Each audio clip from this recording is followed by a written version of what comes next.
好兄弟借了我500日元不打算还，居然选择将自己的妹妹送过来当做抵押。白木求前辈，我按照哥哥的吩咐前来充当借款的抵押了。在听到这样一句话的我瞬间傻了，你是叫宫前朱梨对吧？是某的妹妹，不过我没有听错吧？只是500日元而已，怎么还有借款的抵押啊？结果妹妹却说你没有听错，于是我就回想起了好兄弟恳求我的样子，之前借你的500元可以再迟些还吗？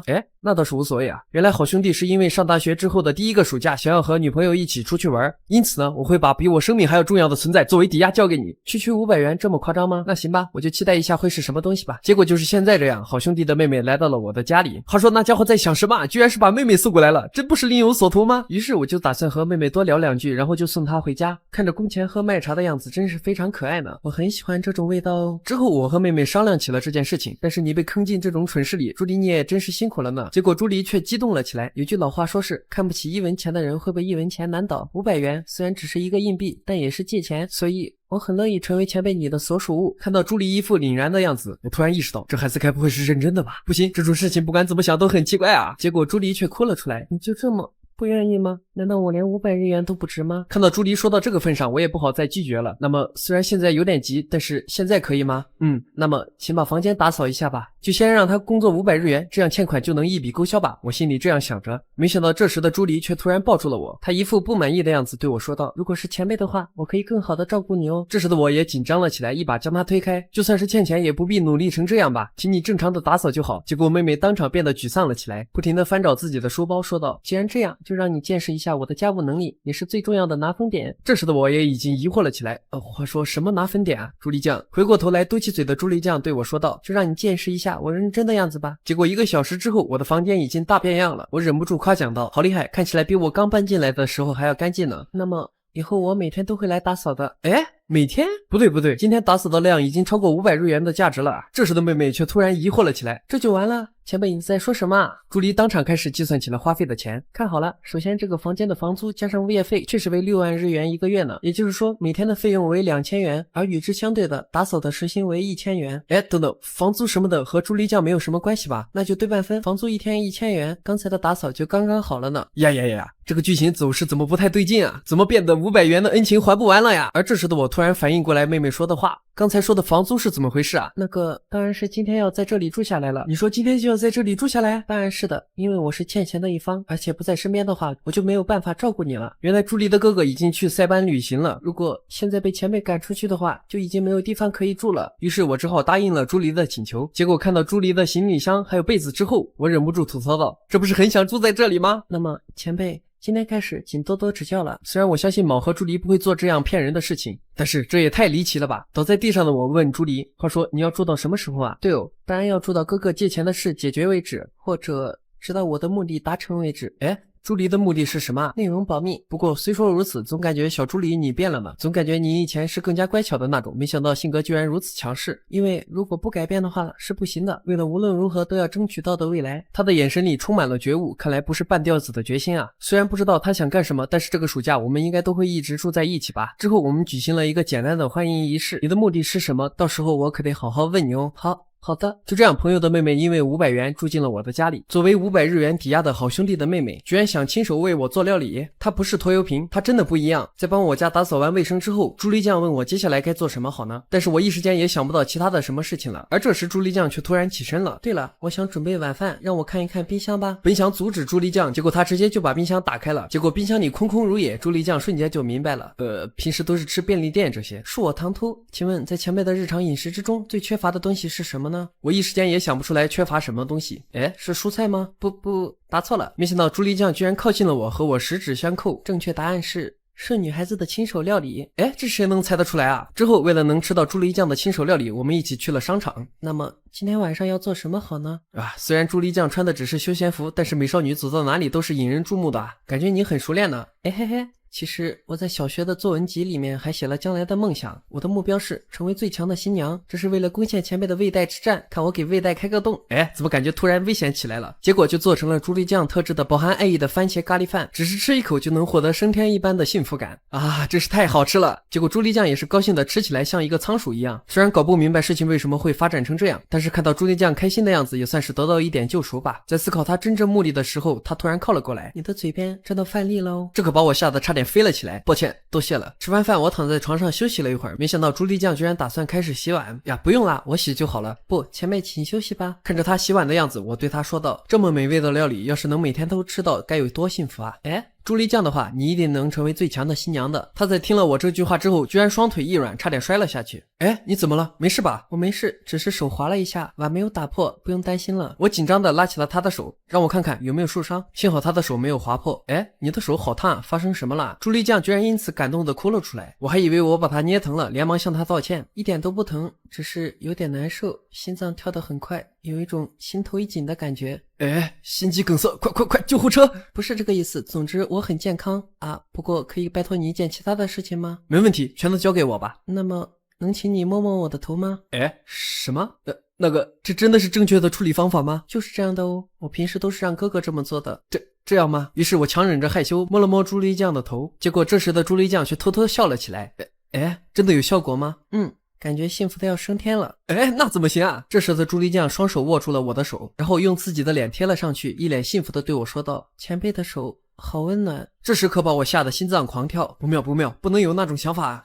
已经好了吧？可以不用摸头了吧？啊，不行，我还想要更多啊！差点被朱莉酱可爱的晕倒过去啊！啊，对了，如果你能为我做人工呼吸的话，也许会更好。哎，明明还有意识的。这时的我却问起了朱莉酱，话说这个你也让卯做过吗？没想到这时他却害羞了起来。假的，刚才说的是开玩笑啦，兄妹怎么可能会做这种事情啊？我真是笨蛋，还想着如果顺利的话就得意忘形了呢。结果朱莉酱这个样子把我也逗笑了，虽然不是很明白，不过看起来没什么事，我就放心了。朱莉酱也不好意思的向我道歉，给你添麻烦了，不好意思。真是的，都怪前辈害我流了好多汗呢，所以可以借我用一下浴室吗？啊，请便吧。在朱莉酱进了浴室之后，我瘫倒在地啊，突然感觉好累啊，可是我赢了，我战胜了自己。哎，等等，他刚才说洗澡？住进我家的好兄弟的妹妹在我家洗澡之后再也无法抑制住自己内心的狂喜，因为我对她说了你一定会成为最强的新娘的，结果她就这样在浴室里闹腾了起来，而我的理性也一点一点被破坏掉了。为了依靠3碗米饭而冷静下来的我走出了自己的房间，完全搞不懂现在什么情况，我只好打给了好兄弟。喂，你还好吗？看着好兄弟一副轻浮的样子，我也气不打一处来。你啊，说真的，你有没有想过要还那500日元啊？其实你不还也可以啊，告诉我你有什么企图都行啊。喂，当然会还你的，只是我现在没有钱了，我的企图只有这个啦。你这家伙给我站在小朱莉的立场上想想啊，把妹妹作为500日元的抵押送了过来，你知不知道你现在做了最差劲的事情啊？不过朱莉也没有讨厌是吧？哎，那是，他是那种讨厌的话就会马上表现出来的家伙哦。就算这样他也应该需要学习吧，哪有时间做这么空闲的事情啊？他好像也要和我们考一个学校哦，大学的说明会之类的，你就陪他一起去吧，反正你除了打工以外就很闲了吧，那也不是不行了。不过你这最后一句话也太过分了吧。总之朱莉就拜托你了，虽然我的妹妹在哪里都不会丢人，但是她还只是个孩子而已，如果你让她哭了，我绝对不会原谅你的啊。话还没有说完就挂了呀，这家伙。话说好像已经把朱莉酱给弄哭了，感觉要被揍了。此时朱莉酱已经打开了门对我说道，我已经洗好了，前辈你快去洗吧。这样啊，谢谢你特意。刚洗完澡的朱莉酱实在是太可爱了，夏天的夜晚真让人兴奋呢。确实啊。看到朱莉酱这样的笑脸之后，我再也无法忍耐了，将头埋进了水中。浴室还有湿的头发，一样的洗发水的香味啊！我的天哪！听见我在浴室里叽里咕噜的声音，朱莉酱也被吓了一跳。洗完澡的我彻底瘫倒在地，朱莉酱立刻拿来了一杯水，关心我说道：“没事吗？请喝水吧。只是泡过头了而已，不用担心啦。我扶着你去床上吧。不用了，不用管我，我一个人也能走。”朱莉酱搂住了我，坚定地对我说道：“如果你不介意是我的话，无论多少次都可以来依赖我的哦，因为我无论何时都想成为前辈的力量。”就这样，朱莉酱搀扶起了我啊！小朱莉是多么可爱的一个孩子啊！而且味道也好好闻，吹着空调，皮肤凉凉的，好舒服。好了，前辈已经到床边了。哎，前辈，这时的我当场睡着了，结果还把朱莉酱抱在了怀里。因为和我靠得太近，朱莉酱瞬间脸红了。前辈。进入梦乡的我好像听到有人在喊我，抱歉在你休息的时候啊，小朱莉啊，因为哥哥忘记带便当了，我是来给他送过来的。那家伙好像每周都得忘个2-3次啊，每次都得麻烦你，真是辛苦你了。朱莉酱每次都是这样有点害羞的将便当递给我。高中时代跟小朱莉的对话也就只有这样了，只是一个朋友的妹妹而已。小朱莉是一个怎样的孩子，喜欢什么样的东西，和她讨论怎样的话题才能让她笑出来呢？这种事情我从来没有认真的考虑过，她对于我来说就是这样一个遥远的存在。然而现在却，当我越发想着这些事情的时候，我却突然醒了，发现小朱莉就这样睡在我的怀里，看着她可爱的睡脸，我也吓了一跳。哎，为什么她会离我这么近啊？为什么我昨天泡晕之后就这么睡着了吗？结果小朱莉酱就这样被我吵醒了。他一副睡眠不足的样子对我说道：“前辈，你醒了吗？”抱歉，我都做了什么啊？当我正要起身时，他却拉住了我。请等一下。虽然很害羞，他还是紧紧抱住了我。前辈，还是好好静养一下比较好。可以的话，请前辈把我当做抱枕吧。结果朱莉酱又爆出了奇怪的发言。要我帮你做人工呼吸吗？出现了不得了的治疗方法。第一次以这种角度看朱莉酱，这么一看的话，她还真是一个可爱的孩子啊，长长的眉毛，漂亮的头发，连嘴唇也，目光好像离不开她了。就在她越来越靠近我时，结果我手机的闹铃这时突然响了啊！其实我每天早上都有晨跑的习惯，我去洗个脸，真的没有什么事了，不用担心了。哇，太危险了，刚才那个样子绝对会亲上去吧。话说小朱莉的样子好像有点奇怪啊，是因为让她关心过度陷入恐慌了吗？而这时的朱莉酱却哭了出来，发送消息给小绿问怎么办。怎么办啊，小绿？这样下去的话，我的目的可能就无法实现了。朱莉酱的目的到底是什么啊？只是因为看到了我的睡颜，好兄弟那美少女的妹妹居然眼泪和鼻血止不住的流。昨天晚上因为太累了，小朱莉酱扶我回床上之后，我就这样抱着她睡着了。结果朱莉酱却因此变得紧张了起来。前辈怎么办啊？结果发现我只是很舒服的睡着了，朱莉酱就松了一口气。可以在这么近的地方看到前辈，对于这突如其来的奖励，心脏快要受不了了。因为太过于幸福，不光流泪，而且还流了鼻血。等等，刹不住车了，能出来的都不停的流出来了，好想把这一幕都拍下来啊！设成壁纸，每秒都去膜拜。但是如果前辈在这时醒来的话，一定会被当成下流的睡脸偷拍狂魔。结果小朱莉酱就这样拼命地睁开眼睛，将这一切深深地印入脑海之中。之后收到了小绿的电话，朱莉酱就这样跑了出去。小绿直接上来就问：亲上了吗？亲嘴根本没有哦。话说朱莉，你的目的是什么？再说一次吧。我的目的是成功和前辈交往的说，但是我还没有告白的勇气。朱莉，你可是可爱到我每天都会重新迷上你哦。所以向他发动恋爱猛攻吧。如果还有男性不出手的话，那他就是没有把你当做恋爱对象来看，只是把你当做妹妹来看了。这时的朱莉酱却彻底崩溃。我是妹妹，或者说她对三次元不感兴趣，要不就是超级吃的男。即使前辈只把我当做妹妹，说不定有某一个瞬间也会把我当做女性来看哦。现在下结论还太早了。结果小朱莉就这样下定了决心，因为之前的猛攻被我躲开了，小朱莉直接哭了出来。调整好心态之后，第二天我打算去跑步，小朱莉已经准备好了。我要在跑完步之后把运动饮料和毛巾递给前辈，这样就能充分展现自己能干的一面了。虽然想法很好，但是小朱莉酱跑2步就没有体力了。之后我就提议抓住我的手臂一起去公园休息一下。对不起前辈，给你拖后腿了。结果他就这样抱着我，我都被吓了一跳。好吧，我也觉得脑袋有点晕了，回去休息一下吧。没想到跑步居然会这么扰乱理性啊！之后因为要去打工，所以我只好把朱莉酱一个人放在了家里。结果朱莉酱就像一个小狗一样，情绪低落了起来。没问题的。抱歉，没事可以给我打电话的。这里的话，就好好把家务活干完，向前辈展示一下我看家的价值，这样就可以展示可靠的一面了。于是小朱莉酱对我说道：“我会准备好好吃的饭菜等你回来的。”那我还真是非常期待呢。不过你完全可以放松慢慢来哦。就这样，我把家里的备用钥匙给了朱莉酱。那么我出门了，一路顺风。结果我们2个人都这样激动了起来。他给我送行了，是备用钥匙，这感觉就像新婚夫妇一样啊！我在想些什么？这样的妄想对小朱莉来说太失礼了吧？什么？我又在一个人脑补了。不过我可以擅自去提交结婚申请书吗？结果在洗衣服时，朱莉酱却发现了我的贴身衣物。不分开洗的话，真的好吗？但至少还是分别放在网套里吧。紧张到小朱莉酱居然咽了口水，因为担心被发现后被嫌弃的扔了出去，结果就什么都没有做。结果就这样陷入了自己的幻想之中，喷出了鼻血。之后又和小绿打起了电话，就是这种感觉。虽然说要努力的展现自己，但是各种事情都这么不顺啊。我算是充分了解到了朱莉酱一遇到这种事情就会变成遗憾的美少女呢。话说回来，去当借款的抵押这种异想天开的事情，真亏你能想得出来啊。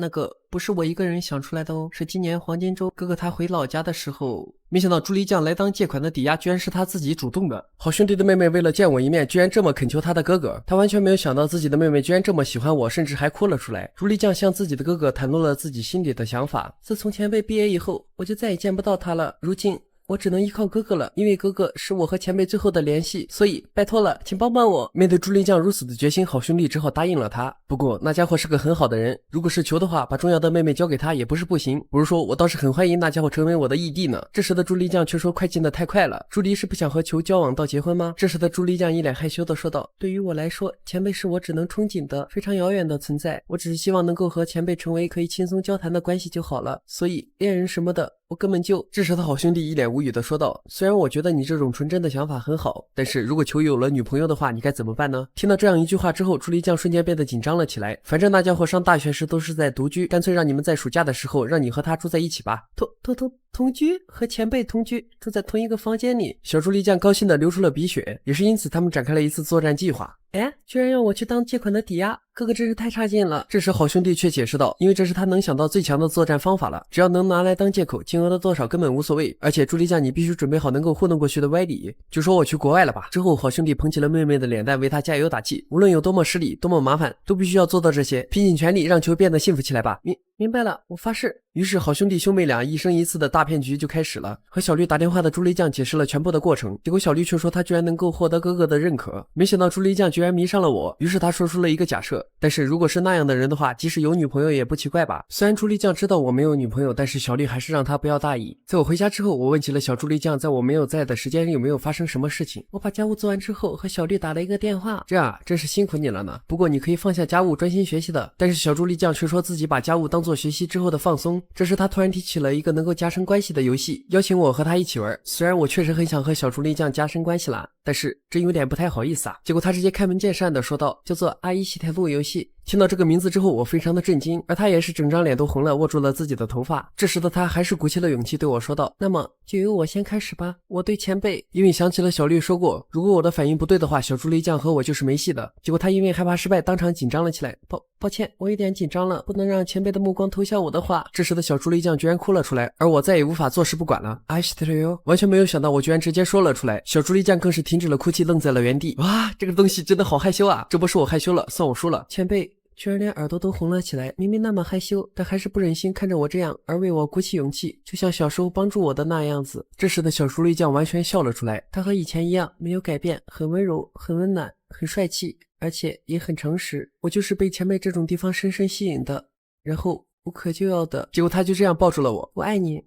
哎，我刚刚居然说出来了。对了，前辈的反应是，这时我拿起了礼物挡住了我自己的脸，给你这个是小助力酱的胜者奖励，这是我打工店里烤的点心，因为很好吃，所以我带回来给你了。谢谢前辈这么费心。结果小助力酱却可惜起来没有看到我的反应，不过他知道至少不是讨厌，但是实际上我已经脸红的无法面对他了。这时小助力酱突然发现里面有一张留言卡，那个前辈，我绝对会让前辈十分幸福的。结果直接把我吓得坐在了地上。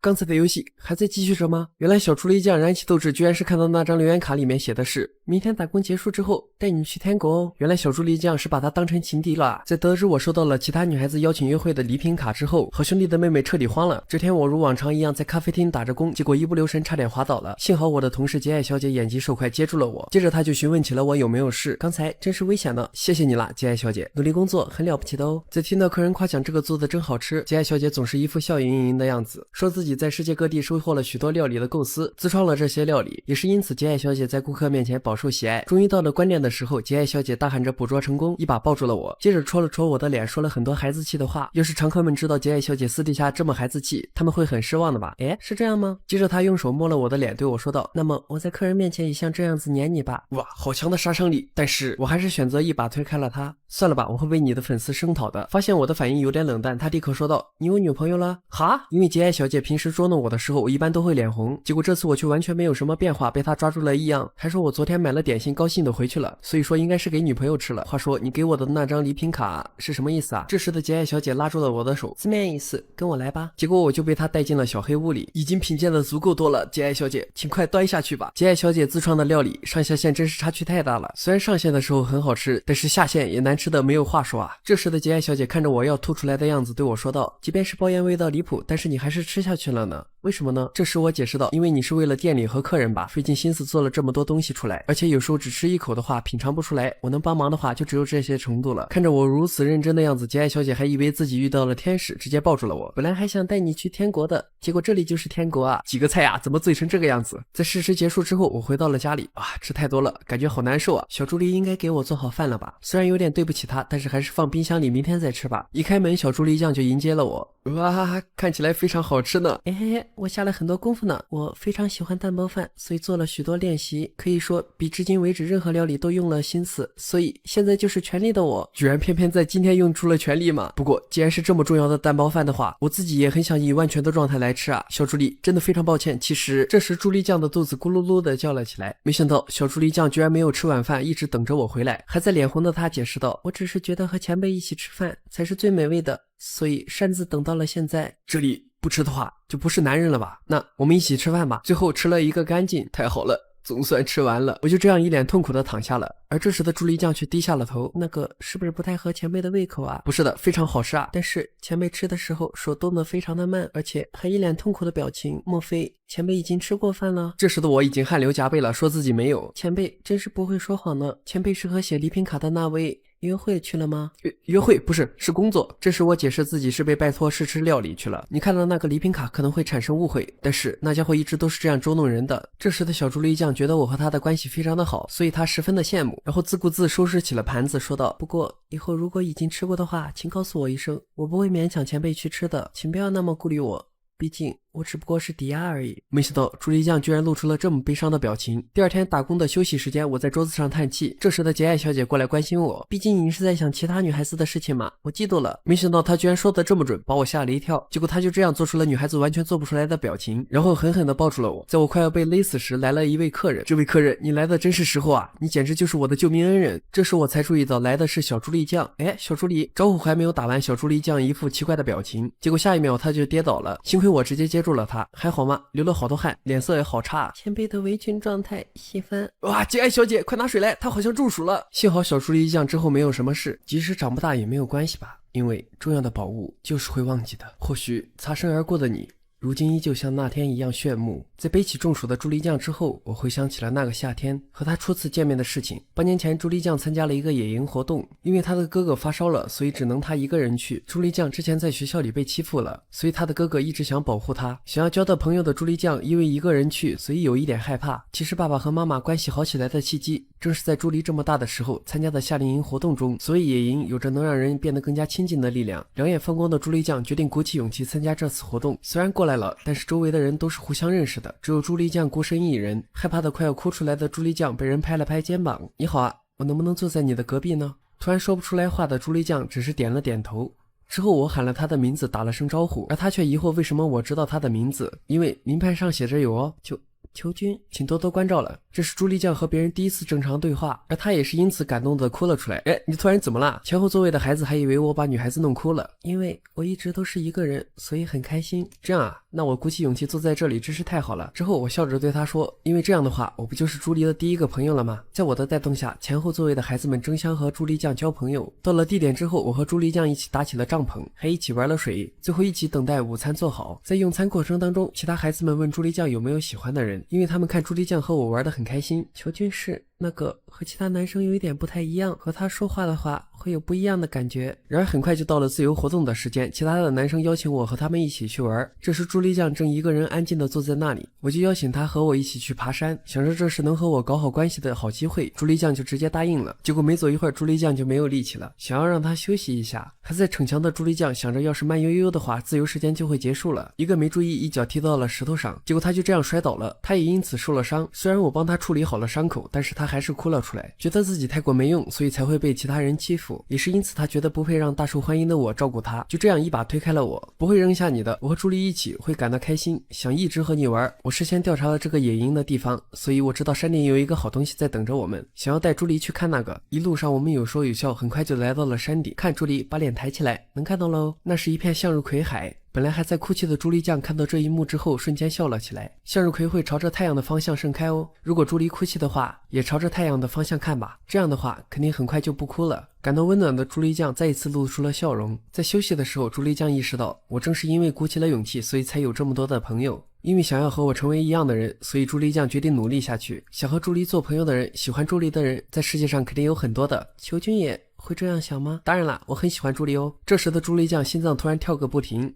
这就是喜欢。因为太热了，所以我把麦茶递给了她。好甜，因为麦茶里放进了砂糖哦。这还是我第一次的感受到夏日甜甜的恋爱的味道。就这样野营结束了之后，朱莉酱再也没有见过我。即使如此，这一份恋情也没有在朱莉酱的心里消失，反而变成了她前进的动力。经过多年之后，因为自己的哥哥，朱莉酱再次遇见了我。这孩子睡得一脸幸福的样子啊！一睁开眼，发现自己面前的不是王子大人，而是姐姐大人。送好兄弟的妹妹回家时，结果他却突然爱意爆棚，直接顺势亲了我。而这一切都被好兄弟当场看到。大家，我能够逃过好兄弟这一劫吗？朱莉酱因为中暑晕倒在我打工的店里，好不容易缓过来之后，照顾她的洁爱小姐突然发现自己好像认识她的哥哥，完全没有想到我居然有一个这么可爱的后辈。但是小猪狸酱却说他和我的交集并不多，于是吉爱小姐对他来到这家店的目的产生了好奇。因为担心这样下去会被刨根问底，小猪狸酱决定先发制人。那样的话，吉爱小姐又是怎么样呢？吉爱小姐当场露出了坏笑，当然很喜欢哦，毕竟是被求过婚的。在听了这句话之后，小猪狸酱和我结婚的梦想当场破碎掉了。看到他愣在原地，吉爱小姐笑着说：“这是小时候的事情，因为我们是表姐弟。”备受打击的小猪狸酱终于松了一口气，真是太好了。小猪狸酱的心思就这样暴露无遗。这么可爱的孩子居然喜欢球呢？难道说已经交往了吗？得到了否定的答案之后，他又说：“看样子还没有表白呢。”结果直接打出了暴击。在询问了一堆详细之后，我走进来关心小猪狸酱，脸色已经好很多了呢。那谢谢你的看护啦。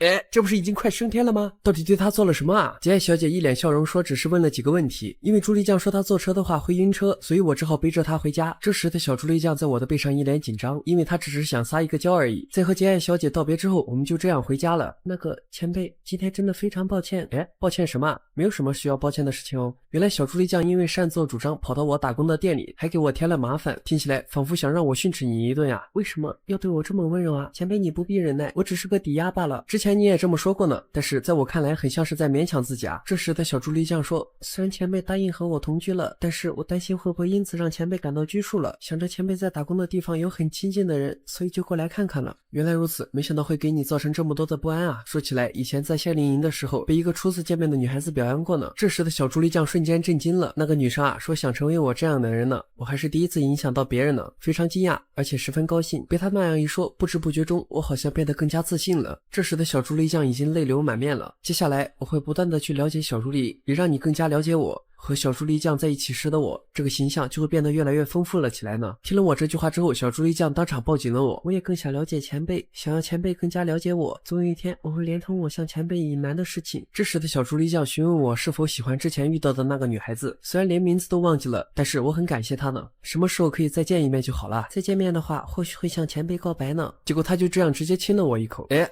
刚才原来小猪狸酱刚刚因为爱意高涨过头了，不小心直接亲了上去，他只好解释到说自己刚才有一点晕，不小心撞上去了。此时我却发现好兄弟正站在我家的门口。什么？原来毛你已经回国了？这时好兄弟直接坦白，其实海外旅行那件事情是骗你的，我是来还钱的，不是放言说要玩一辈子一次的骗局吗？难道说小猪狸酱的美梦将就此结束？最让我意想不到的是，好兄弟居然主动找我还钱了。他的妹妹好不容易住进了我的家里，此刻听到自己的哥哥这么说，猪狸酱也变得着急了起来，希望哥哥能够解释一下为什么本该是统一战线的他居然背叛了自己。首先虽然我说是去海外旅行是骗人的，但是我不在家这件事是真的，其实我是去驾校集训去了。听了这句话之后，我和猪狸酱都愣了一下，为了吓一吓你们，所以才骗了你们，真是抱歉了。这时我和猪狸酱一起恭喜他获得了驾照。之后毛又说出了一个让他妹妹感到震惊的话题，还有就是关于还钱，因为是真的没有钱了，但是500元的话还是能够还给你的。递上钱的好兄弟直接变成了痛苦面具，好不容易拿到了驾照，而且现在还是暑假里，想要玩个痛快，花上所有的积蓄。这时的小猪狸酱完全搞不懂哥哥要干什么了。那这样的话你会欠更多的钱哦。作为朋友的我真是看不下去了呢，看着我拿起了硬币，小猪狸酱快要哭出来了。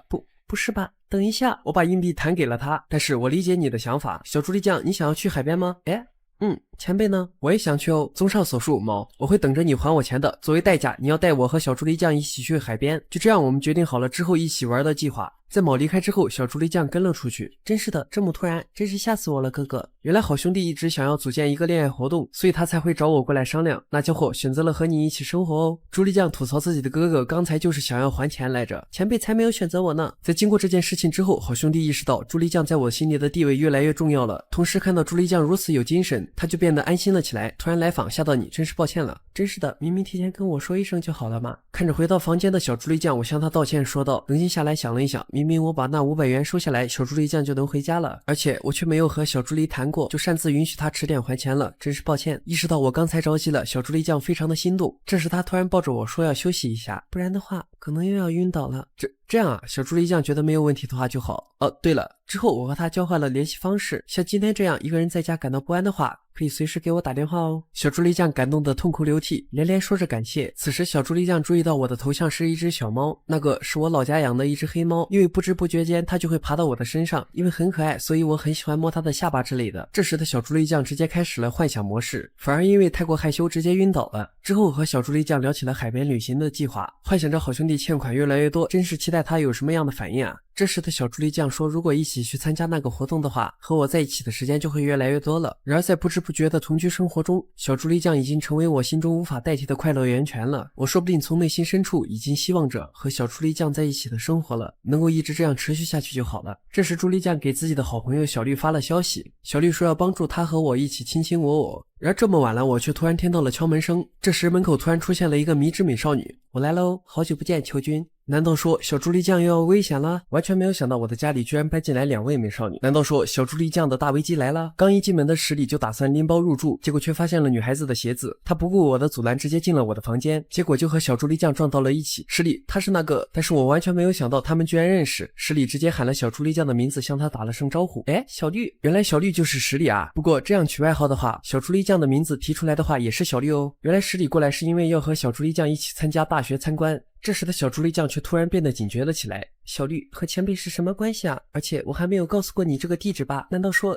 你们俩初中的时候，十里和我是同一个社团的，因为要给我送同学会的明信片，所以找我问过。这时猪狸酱问我是不是连他住在这里也告诉了十里。报向小猪狸酱的十里却说自己在小猪狸酱身上装了 GPS， 结果猪狸酱就这样光速死机了。小猪狸那是骗你的，他只是在捉弄你罢了。十里决定今晚直接住下来。感到十分惊讶的小猪狸酱直接把他拉到了一旁。这时十里才解释，原来他是想让小猪狸酱的恋爱能够成功，所以打算来做辅助，还说自己的行李箱里装着能让我心动的东西。之后十里找到了我，还说快乐的夜晚要开始了。首先是朱莉的 cosplay 秀，接下来是扭扭乐游戏，再然后就是恐怖电影。这一切结束之后却画风突变，最后居然是学习。学习完成的朱莉酱把这些交给我批改，好强啊，全部都正确。小朱莉，这时十里却说我错了，明明全部都正确了，但是只有口头夸奖吗？要是我的话，就会用更能激励朱莉的方法表扬她哦。原来是这样。我记得他最喜欢的是被摸头，于是我摸着小猪狸酱的头对他说道，小猪狸一直以来这么努力，真是非常了不起呢，考试我也会为你加油的哦。这时的小猪狸酱双眼无神，流下了眼泪，已经死而无憾了。哎，怎么起反作用了？到了睡觉的时间，十里决定睡在小猪狸那里。哎，这也太随意了吧。我说小绿，这样会不会做过头了？这时十里却说，在暑假里没有拿下我的话，以后就没有这么好的机会了，所以让猪狸酱全力进攻。在得知小猪狸酱劝说失败之后，我对他说道，没办法了，我睡地板吧。面对小猪狸酱的拒绝，我只好继续说，就算这样也不能让你睡在地板上，反倒是你睡我的床的话，不会嫌弃吗？完全不嫌弃。握紧拳头的小猪狸酱鼓起勇气对我说道，前辈觉得可以的话，我们就睡一起吧。在这之后，十里还打算去看一看我们的情况。不是，你们这睡得也太快了吧。到了第二天，好兄弟和我谈起了去海边的事情，还说要不要邀请一下杰爱姐。这时的十里听到了我们的谈话，还打算加入我们。好兄弟还问这个女孩子是谁，我们是同一个初中的，我是球军的妹妹。完全不知道我还有一个妹妹。好兄弟说道，有内情？他在开玩笑啦，你别当真。认为我们之间是兄妹关系的十里气鼓鼓的嘟起了嘴，还拉起了我的衣服对我说道，不是兄妹这种话我不喜欢。原来是因为这个在生气啊，我知道啦，毕竟是初中那时的约定吧。这时的小猪狸酱赶了过来，我们把去海边的事情告诉了他。小猪狸酱露出了笑容，让我们尽情的去玩吧。于是我们就这样在之后坐上了车，一起去了海边。终于和好兄弟的妹妹一起来到了海边，结果他却一直在躲着我。果然小猪狸酱的泳装十分的漂亮啊。在对上视线之后，他害羞的转过头去。接下来就到了游玩时间，我们一起去打了排球。我打过去的球，小猪狸酱完全不敢接。在烤好肉之后，他更是直接跑开了。怎么回事啊？感觉小猪狸酱在躲着我啊！完蛋了，我都不知道我干了什么啊！这时的小绿找到了小猪狸酱，说他差不多就行了。原来小绿是因为拿了小猪狸酱的外套，所以小猪狸酱完全不好意思了。此时小绿却说暑假只剩半个月了，时间相当紧张，所以小猪狸酱必须更大胆地展现出自己的魅力。虽然说教了半天，但是一看到我走过来，小猪狸酱就立刻逃走了。在看到我如此失落之后，好兄弟杰爱小姐还有小绿决定为我献上助攻。看到小绿和我主动搭话，猪狸酱气得脸都绿了。为了阻止小绿接近我，小猪狸酱决定立刻出手了。小猪狸酱立刻狂奔过来拉走了小绿。而此时的杰爱小姐见缝插针，打算和我一起玩堆沙，还说着她要开动了，结果就把我做成了天妇罗。看到凑过来的杰爱小姐，小猪狸酱光速回房把她拉走了。在我还在想着小猪狸酱为什么躲着我的时候，好兄弟走了过来邀请我和他说一说话。在聊完之后，我鼓起勇气走向了小猪狸酱。此时的他已经换好了外套，那个其实某刚刚给了我500日元，说是让我用这些钱给你买一些吃的喝的。此时的小猪狸酱听了我这句话之后愣了一下，但是我想让小猪狸酱来决定这500日元的用法。抱歉小猪狸，其实你并不喜欢海边对吧？但是我却擅自决定，我一有困难的时候你就会来帮助我，因为你一直都对我投以温柔的微笑，所以我从心底的某处总是认为小猪狸酱和我有着相同的感受，认为他和我一样对同居生活乐在其中。此时的我掏出了那一枚硬币，无论你最终做出何种选择，我想对小猪狸酱表达的都只有感谢罢了。正准备起身的我却被小猪狸酱一把拉住了，我们就这样一起摔倒了。要道歉的是我才对，都怪我隐藏藏自己的真心，不断的逃避，让前辈有了这些多余的误解和前辈的同居生活。要是我说没有勉强自己，那是假的，我只是想展现出我的魅力，想让前辈喜欢上我。没想到此时的小猪丽酱居然表达出了自己的真心。朋友的妹妹也好，欠钱的抵押也好，前辈和后辈也好，抛开这一切关系，我想让前辈看着我，看着单纯的宫前朱梨。结果此时一阵海浪打了过来，气氛全无。拿走了硬币的小猪丽酱说着他不还钱了，然后就去买饮料去了。过了好一阵子之后，我才反应过来，难不成小猪丽酱她喜欢我吗？朋友的妹妹不断提升和我的好感度，还和我十指相扣。对喽，嘎啦给木里就是这样的。不对，我怎么成了攻略目标了？没想到刚泡完温泉的小猪丽酱杀伤力居然这么大。没过一会儿，其他3个人就吃饱喝足的躺在地上了。你们要睡的话，就赶快回房间啊！大家玩了一天都累了，要不让他们再多睡一会儿？也是因此，小猪丽酱顺势邀请我和她一起出去走走。结果在我们2个人离开之后，洁爱小姐还有小绿都醒了过来，原来他们是装睡啊！没想到房顶还有足浴。此时的小猪丽酱打算坐在我的旁边，注意不要弄湿了浴衣哦。看到她优雅的样子，我完全心动了。注意到我视线的小猪丽酱反而更靠近我了，好近，几乎完全靠上来了。前辈的脚真大，和小猪丽酱相比，确实可能会觉得大呢。结果计划通的小猪丽酱还打算叠起来比对一下，没想到她居然如此大胆，以这种方式和我十指相扣了。到底什么情况啊？自从海边那件事情之后，感觉她就开始猛攻了。小猪丽，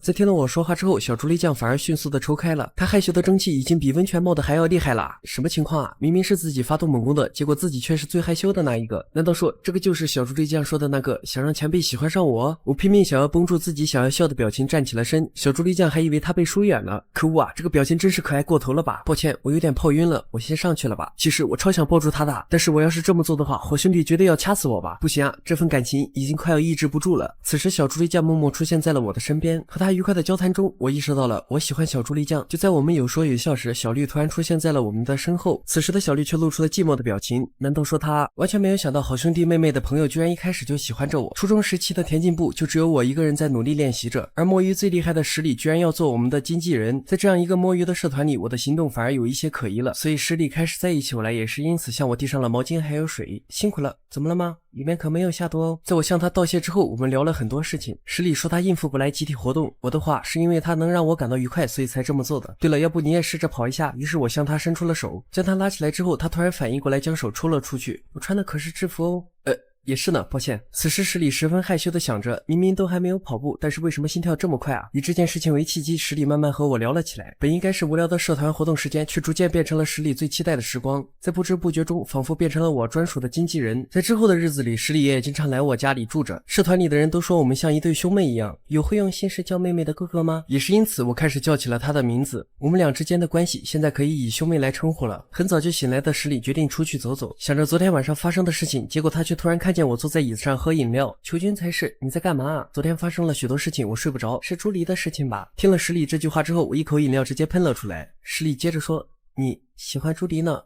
是这样的。十里笑着说我们2个很般配，接着他问我告白了没有。还没有告白呢，而且也没有这个打算。十里以为我打算一辈子都要隐藏这份心意，感到十分震惊。虽说小朱离现在对我有好感，但这也有可能是夏天的魔法，或者说是一时的错觉罢了。要是热情冷却之后被甩了，我估计我再也振作不起来了。我真是个没出息的家伙，尽管嘲笑我吧。结果十里却十分认真地说他不会的，因为想起了自己的经历，特别是对容易钻牛角尖的求君来说，想必这次以制造出一个美好的回忆为借口，下次又是我不想破坏美好的回忆为借口而不去行动。我不想让你因为日后没有表白而后悔，毕竟喜欢这种感情不会简简单单的随着时间的流逝而消失。十里，你有后悔过吗？正因为以妹妹的身份才能接近我，所以十里并不想放弃这种关系。虽然和恋人比起来，这样的关系笨拙且无用。此时的十里突然转身，这只是属于我自己的答案。我现在的心思全都放在求君和朱离身上了，自己的事情无所谓了。什么嘛，我懂了，谢谢你。我会好好考虑和小朱离的事情的。话说回来，虽然不知道能让十里迷上的人是怎样的超人，但是居然意识不到十里的魅力，真是个木头啊！虽然平时一副不想和麻烦事扯上关系的样子，但是实际上却比谁都要关心别人，内心也非常的坚强。还有就是平时是冰山美人，但混熟之后就会一脸正经的和你开玩笑，而且还爱撒娇，也有可爱的一面。此时的十里脸红的浑身发抖，然后大喊着笨蛋木头缺心眼。不错呢，尽情的说吧。然而直到今天，只要和我待在一起，十里的内心就会动摇。或许正是因此，此石里才会像这样多管闲事吧。之后的石里喊着我哥哥，然后将我推回了酒店。好兄弟的妹妹终于决定要向我发动最后的攻势了。一直在叹气的小猪力酱终于向节爱小姐开口了。她说自从海边回来之后，我一直都对她很冷淡，而小猪力酱还有1个星期就要回老家了。所以节爱小姐拿出了一张烟花大会的海报，说道：“不如趁最后的机会再赌一把，这可是最适合表白的活动啊！”小猪力酱下定了决心要向我告白。到了烟花大会的当天，我答应了小猪力酱的邀请。换上了浴衣的小猪力酱看起来有一点紧张，而我十分的心动。听了这句话之后，小猪力酱笑开了花。在路上的时候，我询问他是他自己带的浴衣过来的吗？小猪力酱解释道这是节爱小姐借给他的衣服，还帮他做了发型，有好多的小摊哎。此时的小猪力酱两眼放光，是啊，你有什么想吃的呢？在说完这句话之后，我一回头发现小猪力酱已经消失了。哎，这么快就迷路了吗？我买苹果糖回来了。他面带笑容的递给我一个苹果糖。此时的小猪力酱拿过我的苹果糖，并将他的递给了我。张着嘴的小猪力酱原来是想我喂他。此时的我已经心跳加速了，只好强行塞给了他，总感觉有点莫名其妙的毛骨悚然啊！看着苹果糖的小猪力酱突然意识到他拿着是我咬过的那一个，意识到是间接接吻的小猪力酱害羞的咽下了口水。那边的小摊也挺有趣的呢。说完就打算溜走。等会儿小猪力酱得把苹果糖换回来啊！因为自己的计划被识破了，小猪力酱打算破罐子破摔，直接咬了一口苹果糖。小猪力酱在心里想着自己的手段多么的卑鄙，果然罪恶感还在上升啊！要是被我注意到的话，可能要道歉了。此时的我已经下定了决心，直接咬了上去。回过头的小猪力酱看着我害羞的样子，十分的吃惊。好吃吗？酸酸甜甜的。此时的烟花升空了，好像开始了呢。烟花大会，我们去那边坐吧。小猪力酱的手指碰到了我的手背，而我直接握起了他的手。看着不断升空的烟花，此刻无疑是我人生中最幸福的时刻。因为马上就要结束了，猪力酱也变得有一点紧张了，得赶快表明心意才行。但是长时间单相思的日子宛如诅咒一般，要是作为半生心灵支柱的我拒绝了他，可能就真要活不下去了。要是现在不表白的话，我的身边可能会出现别人。在烟花结束之后，我看向了小猪力酱，结果他说了一句抱歉，明天我就要回家了，告别前辈，回到理所应当的生活中。我应该会不断回忆着和前辈的夏天吧。这样啊，能给你一段美好的回忆，我很开心哦。但是小猪力酱看起来很难受啊，你不用顾虑那么多，有什么想说的就说吧。没想到此刻的小猪力酱居然哭了出来。我还想和前辈一起生活。在听到了小猪力酱的心意之后，我一句话都没有说，直接抱紧了他。我也是一样的啊，在看烟花的时候，我也想着同样的事情，明天什么的就这样一直别来多好啊。我喜欢小猪力酱。在向朋友的妹妹告白之后，没想到她不仅当场流了鼻血，还直接吻了上来。这一场跨越10几年的单恋，终于在今天画上了句号。完全听到我在说什么的小猪力酱已经口吐白沫了，但是她依然说道：“那个，刚才因为烟花声没有听清楚，请你再说一次。”我喜欢小猪力。结果流着鼻血的她依然说道：“都怪烟花，请再说一遍。不对，请你再说上无数遍。”哎，你这不是完全听到了吗？其实我啊，1个月前第一次过上了大学生活，第一次一个人住，而且家务、打工、学习，太多的第一次经历了。就在我一筹莫展的时候，小猪力酱你出现了。虽然一开始觉得你很麻烦，想着早点还清那500日元，但是和你在一起的一点一滴，正是这些经历抹去了我的迷茫还有不安，到最后只剩下了快乐和兴奋。与小猪力你一起度过的时光，对于我来说是无可替代的宝物。而且我也慢慢察觉到自己对小猪力的感情了，一直在想我是否能够配得上小猪力呢？越想这件事情，就越不敢面对你。我还以为前辈是故意躲着我呢。抱歉，所以我想好好面对小猪力，好好的传达我的心意。结果此时的小猪力已经完全下定了决心，直接亲了过来。哎，小猪力喜欢。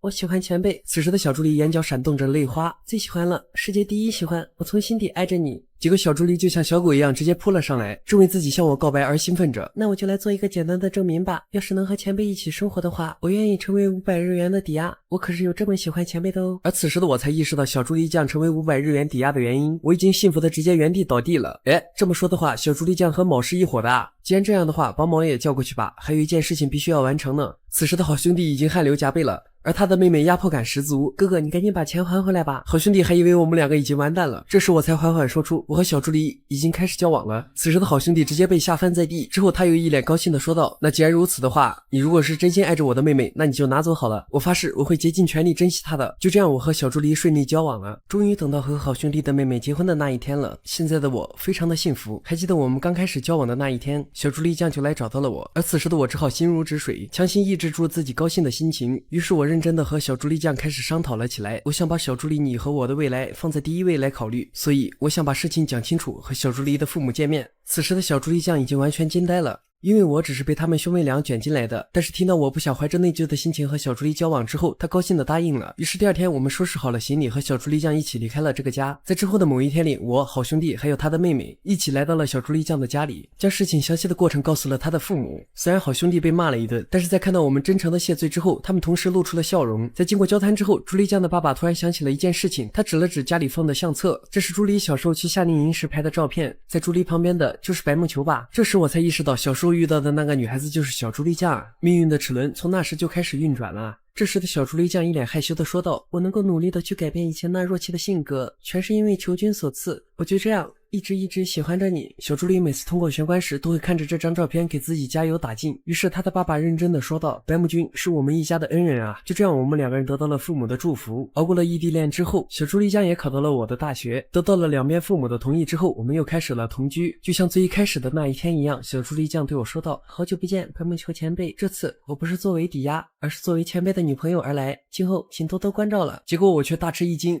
不是预定明天搬来吗？原来是小助理酱太过兴奋，所以来帮我一起收拾了。此刻的我高兴的无法抑制住自己的心情，直接抱住了小助理酱。结果这些都被我们的朋友看在了眼里。就这样，我们在之后的某一天里结婚了，不知不觉中有了自己的女儿。这一天，女儿突然说道：“妈妈是借款的抵押吗？”没想到这一切居然被自己的女儿发现了。因为今天是结婚纪念日，所以我们把以前的相册拿了出来。就这样，我们一家三口看着曾经的相册，这份不同于盛夏炽热的感情让我想要一辈子珍惜。